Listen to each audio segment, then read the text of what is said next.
Today I have something really exciting for you because we are going to build a new bike. And this time we are going to build a flat bar gravel bike purely made out of AliExpress parts. And today we are going to take a look at all of the parts that are going to make up the bike. That is, except for the frame, that will be reviewed in a different video. This video is something you definitely don't want to miss because there are some really exciting items on the table here. And without further ado, let's jump into the video. The first item on the list is a crankset that has really gotten my attention for a long time.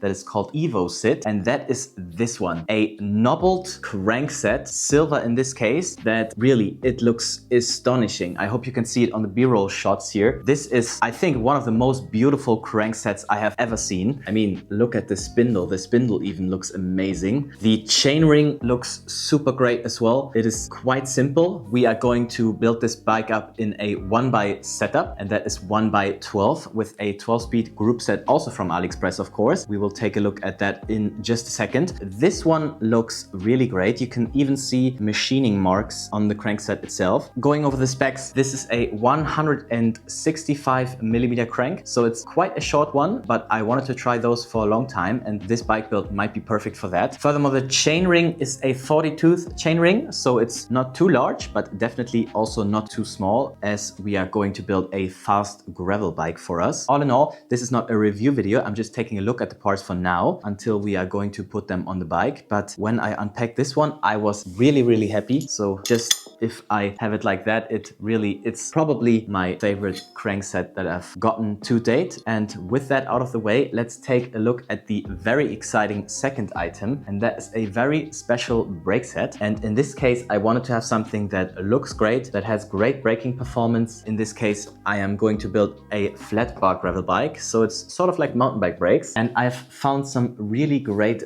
brakes from Z-Race on AliExpress.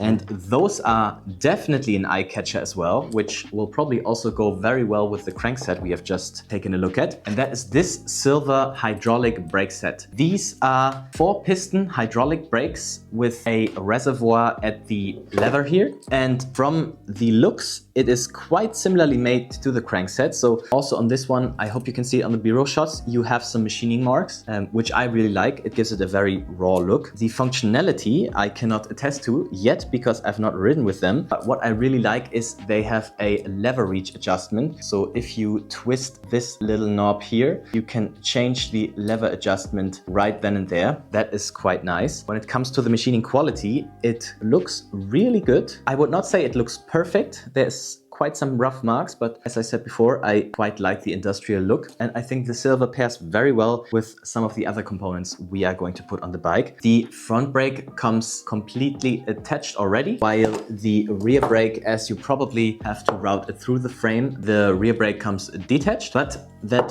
gives us the opportunity to take a really great look at the lever here. It is quite a simple construction. Both sides have the lever reach adjustment, of course, but I really like the contrasting tone of the sort of dark gray on the silver color right here. Both parts seem to be out of aluminum. They are quite light. You can see the weight of all of the components in the B-roll shots because I've weighed all of the parts. I have to say, I'm really excited to put those on the bike as well. And yeah, let's go over to the third item. The third item we are going to take a look in this video is mostly a set of items, and that is the drivetrain. This drivetrain, as I said before, also comes from AliExpress, and this is actually one I do have some experience with because I have a second set of that on my mountain bike. You might have seen it in a different video of mine, and that is the L2 AX 12-speed group set. That includes the cassette, the rear derailleur, the shifter, and also the chain. You can see the weights again in the B-roll shots. Why did I choose the same group set that I already have? Well, that is because it has just performed phenomenally.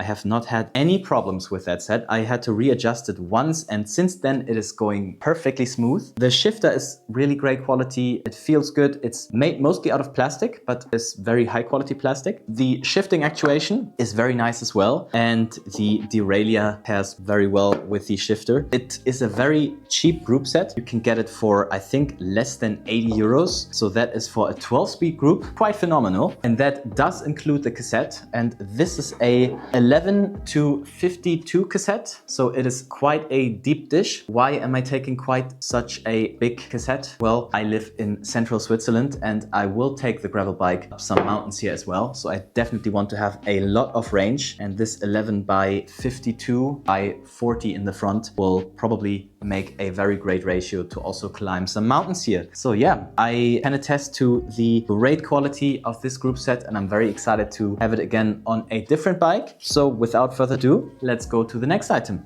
The fourth item on the list is something you have seen to some degree in my videos already, and that is this Riot 3D printed saddle. But this one is a bit different than the one I already have. So if you don't know, on AliExpress there's two different versions of the saddle. One with a plastic bottom and a plastic frame here, and one with a carbon frame and carbon bottom. I do have the carbon version on my road bike, and this one is actually the lower grade version. I would say it's the plastic version that is quite a bit cheaper. So why did I go for a different saddle now than I already have if I really like it so much? So first of all, the fit is quite perfect for my butt.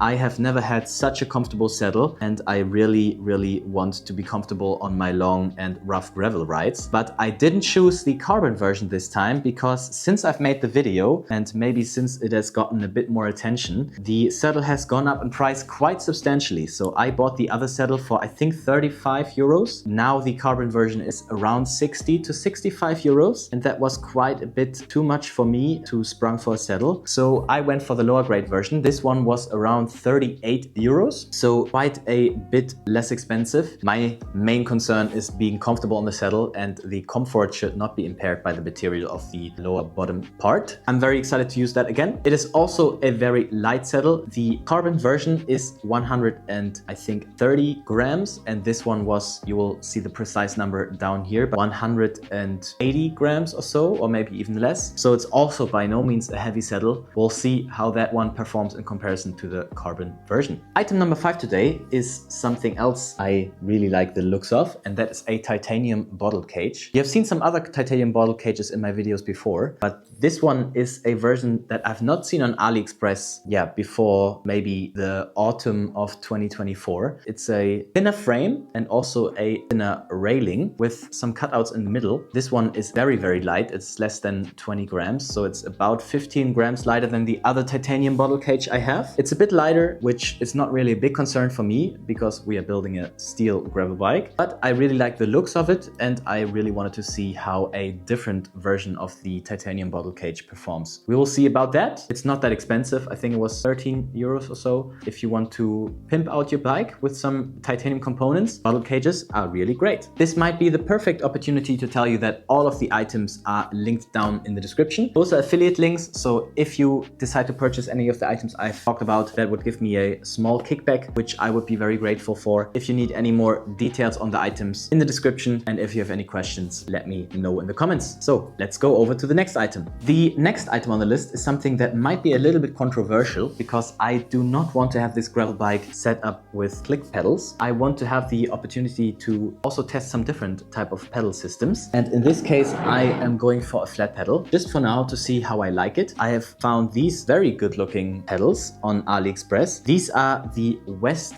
Biking mountain bike pedals. The whole body, as I can see it, is made from aluminum. They have some really nice contrasty golden spikes, and the spindle case is made out of carbon fiber while the actual spindle is made out of steel. So we should have a nice combination of looks and functionality in this case. They are also not too heavy. I think one of these is about 180 grams. They are not the lightest, they are not the heaviest. I have not ridden with flat pedals for a long time. I'm excited to see if I like it more, especially for like bikepacking trips. If you want to go to the shops and so, it's sometimes nice to have like actual shoes. You can see the price here. They were not too expensive. The bearings are also very nice. They are very smooth and they do not make any crunching sounds. So as you would expect it, they are quite nice. So let's see how this experiment goes and whether I like flat pedals for gravel riding. The next item we are going to talk about is these Schwalbe tires. These are the 700C by 40mm version, so they are quite wide. They do not have super thick tread, as you can see here, which is quite great for the areas around here. We do not have that big of a gravel here, and if we do, I probably would take my mountain bike anyway. So this is sort of like a nice middle ground for some road riding, some gravel riding. The weight is about 500 grams, which is quite a bit for a gravel tire, but I'm not too concerned with weight. I want to have a very functional bike, and I really like the rolling resistance and the feel of these tires. I will set them up tubeless with some tubeless valves I also got from AliExpress. We are going to talk about those in just a bit. As I said, I have the 35mm version on my road bike. They have performed flawlessly. I have ridden them for about 2,000 kilometers and I've not had a puncture yet. So I'm excited to see how they perform on a different terrain. The next item is something very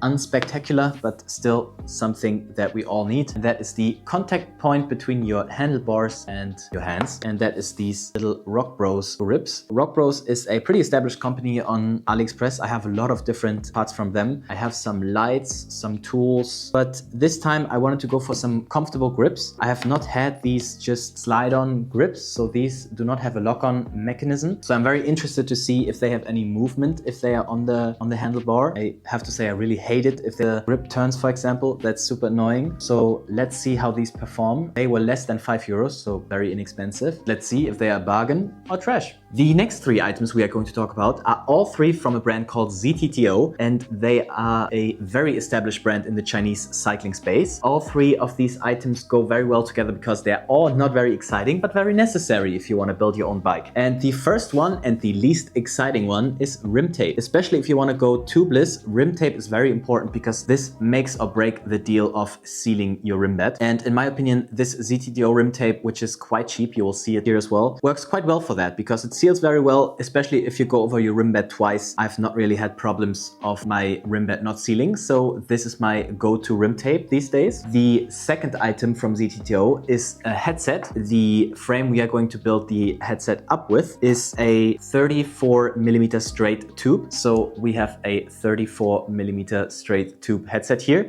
This one looks quite nice. It has like a golden screw at the top. The way you attach it to the fork is by a star crown. The whole headset is made out of aluminum. The headset feels quite sturdy and substantial, and the bearings are both sealed, so that is quite nice for durability. We always like to see that. Let's see how that performs. The third item of the ZTTO items here, that is the disc brake rotors. These ones are 160mm, and the attachment is done via the center lock screw. You can see the weight down below again. They are not very light, but also not heavy. I would say these ones are quite standard. With that, we get to an item that I've already teased, and that is the tubeless valves. These are Presta valves. They have rubber bearings on both ends, so the seal should be quite tight. You can remove the core. That's always nice. The core can break off, so you can reuse that as well. They are black. They are very minimalistic and they are very cheap. Also, both of these valves together only weigh 12 grams. So there are lots of different lengths from this brand. This brand is called Mana, and they have everything from like 30mm to 85mm or so. And with that, we get to the finishing kit items. And the first part of the finishing kit is going to be the seat post. This is a Tosig seat post of 350mm. This one is also something I already have on my Mason Resolution. I have not had any problems. I do use a torque wrench when installing these and adjusting these. They haven't cracked. Even though this is carbon, the seat post is 180 grams, so quite a bit. And what is sometimes annoying is that the top mechanism in order to attach your seat to the seat post is this double screw mechanism. So you have a screw from the top and a screw from the bottom, and you sort of have to adjust it depending on the pressure of the screw, what the angle of the seat is going to be. That can be sometimes quite annoying. The next item of the finishing kit is going to be the handlebars, and these are very simple. These are pretty much the cheapest version from Uno Components, and this one is a 720mm handlebar with a 7-degree flare to the back. Very simple construction. The stem that is going to accompany that is also from Uno Components, and this one is this silver colored aluminum stem. This is the 80mm version, and this is also, one of the cheapest stems you can find. I really like the silver color. I have the exact same one on my Mason Resolution as well. That one is 70mm though. And with that out of the way, we only have one item left, and that is is the wheel set. This one is the Elite Wheels ENT Drive wheel set. This one is the first version, so that's already, I think, a year and a half old. As you can see, I already set it up. Why is that? Well, that is because these are currently on my road bike. I'm going to have a different plan for that. So we are using these already used Elite wheels for the new flat bar gravel bike build. You can also see that I have them currently set up with the Schwalbe G1 in 35 millimeters. So not as wide as the ones that we are going to set it up with now. I have a different plan. I am going to put dynamo wheels on my road bike, and that is because I also use it for commuting. So I want to set them up with permanent dynamo lights. So that's very exciting to me. So yeah, that is the last item. So if you'd like to see more videos of this gravel bike build, make sure to subscribe because there's many more videos coming in the next couple of weeks. And with that being said, have a great week. Bye bye.